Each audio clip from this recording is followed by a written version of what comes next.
tothom. Esteu preparats? Comencem la roda de premsa amb el tècnic del Barcelona, Luis Enrique Martínez. Recordeu, sisplau, de dir el nom i el mitjà abans de cada pregunta. Okay, good afternoon. We're about to begin Luis Enrique's press conference. Si podeu anar seient, sisplau. Comencem. The main topic of conversation, of course, is going to be quan vulguis. Bona tarda, míster. The game with Celta tomorrow. Vull preguntar pel Celta si creus que el fet d'haver pogut guanyar aquests últims 3 partits com ha guanyat about Celta, coming on the back of a three-match winning streak. So if you could generally analyze tomorrow's opponent. Good morning. Bueno, pues siempre tiene incidencia el hecho de cómo llegas. Well, it's always relevant, the results that you've had in previous matches.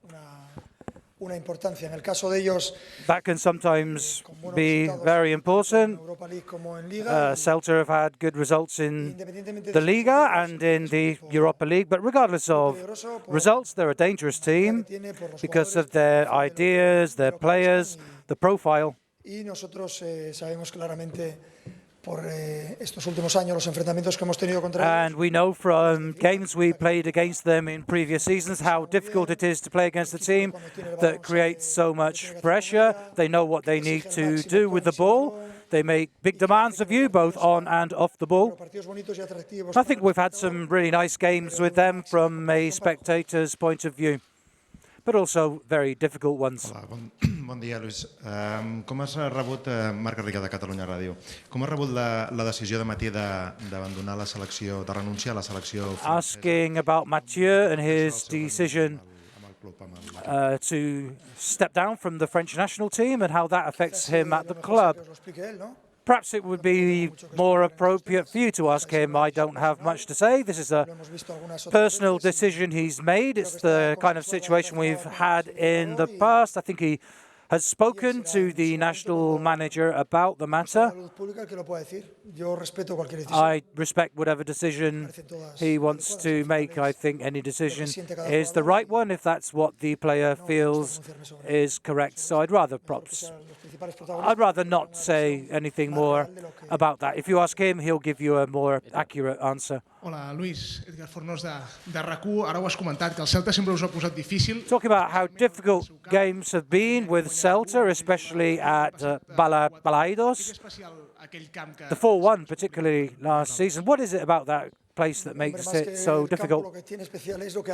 It's not so much the place as the team.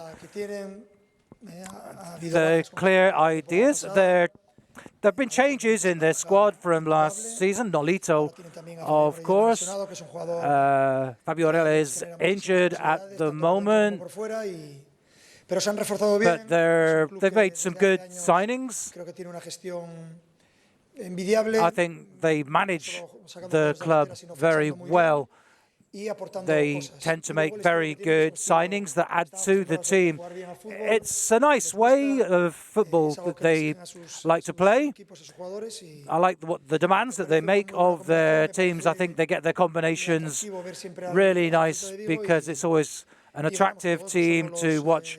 And in that respect, everybody wins, not just Celta fans, but football fans in general.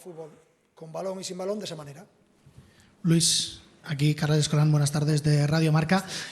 Aprovecho la pregunta de Edgar y te pregunto por el resultado del año pasado. Es cierto que ha habido muchos cambios. He's asking about last year, again, the 4-1 of last year, and whether he's perhaps used that as a reference for his plans for tomorrow. En la medida me sirve porque as an idea, it's useful. It's the same manager, different players, obviously. Anything can happen in football. But certainly certain patterns tend to be repeated when we play against them. So we know what kind of a team we're up against. We know it's going to be a difficult game. We won't have a lot of time on the ball. We won't have 10 seconds to think about what to do. We've got to find quick solutions, get the ball moving fast, be very aware of what's going on around us. We know it's going to be a difficult game, but it's always a nice challenge to try to overcome those situations. And in general, over the last few seasons, we have been able to beat them. Although, yes, last season we suffered quite a heavy defeat. But this is the way to hopefully win and bring an end to this cycle of 7 straight games that we've had. Asking about Leo Messi and perhaps when he will be able to play again. It's the normal information on a player who's recovering from injury. I think he's been injured for 9 days and things are progressing according to schedule. When exactly he's going to return will be when he's fully fit, and I shall tell you when the time comes.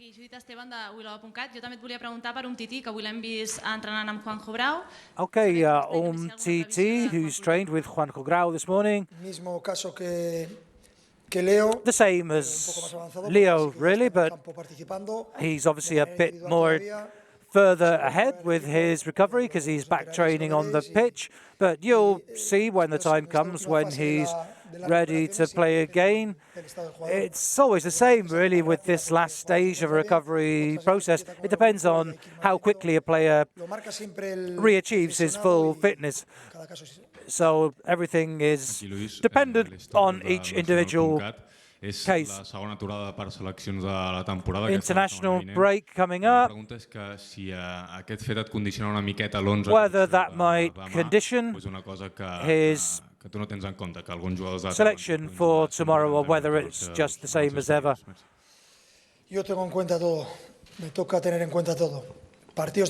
I have to take everything into consideration. I know these are important World Cup qualifiers coming up and most of our key players are involved. So it's up to me to assess the whole thing and also when they return, because for us it's the end of a cycle, but for the internationals it's not, because they have very important international games. So for them it's an ongoing process for the whole season, so I have to take that into consideration too. It's not really that difficult because ultimately everybody wants to win the game in Vigo tomorrow. But yeah, there's factors to be borne in mind. I won't deny that.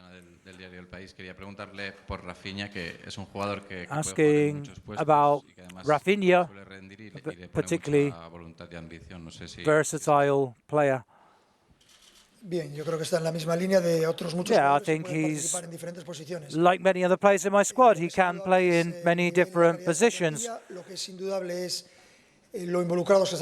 But he and all of the other players are very dedicated to the cause, regardless of the amount of playing time that they're getting. Ángel Pérez.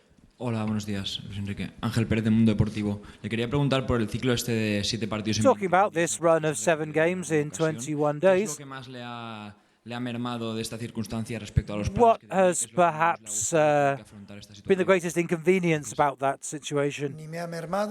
I wouldn't say it was an inconvenience. I knew we had 7 games in 23 days, but not just me. All the other top-ranking teams have had the same kind of thing to cope with. So, no, I mean, it's something that will happen again. It's not something that has really surprised us.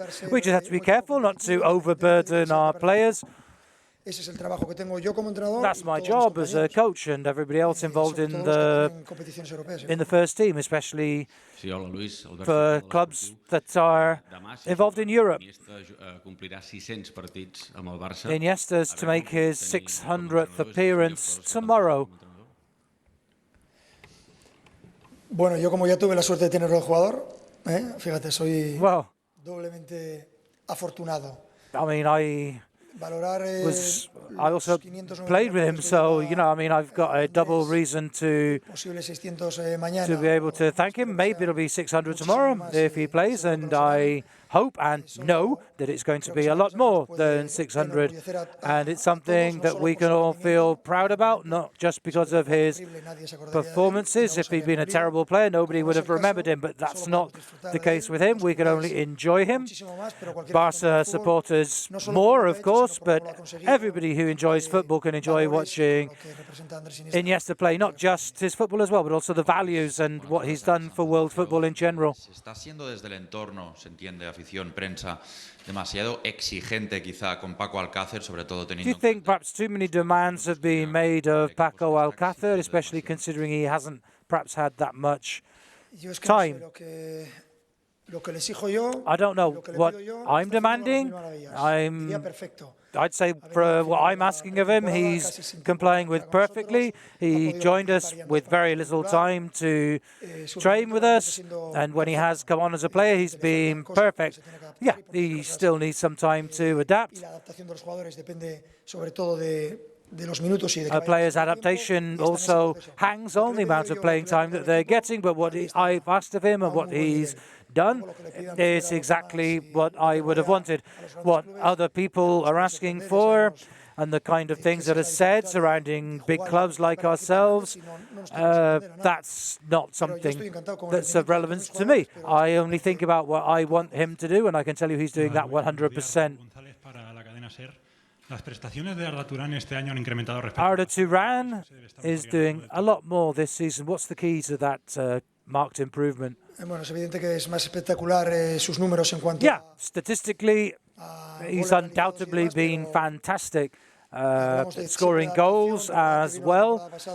Again, we're talking about adaptation. Remember, he couldn't play until January of last season, and I've always been happy with the way he's played.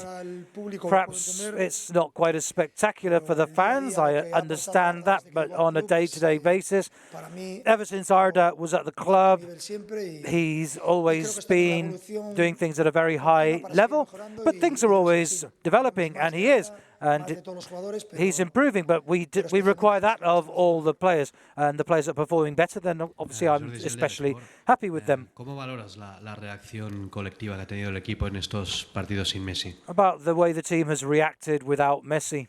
Unfortunately, last season we had 2 months without Leo.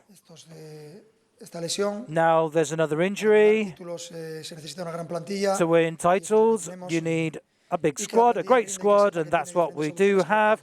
And we always have solutions to cover for everybody. So I'm very happy with what the team has done. Hola Luis, buenos días, David Ibáñez de Mediaset Sport. Siguiendo con esta pregunta, ¿cómo valoras el trabajo y los 2 partidos de Neymar ante la falta de... Same kind of question, this time about Neymar and how he's stood in for Messi's absence. El objetivo cuando afrontamos un partido es conseguir el mejor rendimiento de todos los When we jugadores. go into a game, we want all the players to perform as well as they can, regardless of which players are here or not here. Sí, Josep Soldado de A3 Media. Bueno, iba en la línea de los otros 2 compañeros. Te iba a preguntar por Messi, un poco en la reiteración. Yo en ese caso solo te quería preguntar. Again, asking about Messi and how difficult it is to cope with the absence of such an important player. Creo que he contestado con las anteriores preguntas. I think I've answered that question before, really. I don't think I want to answer the same question 3 times. So thank you very much. The squad won't be announced until tomorrow morning. Thank you for listening. All the best and goodbye.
Leo Messi drives it! Goal!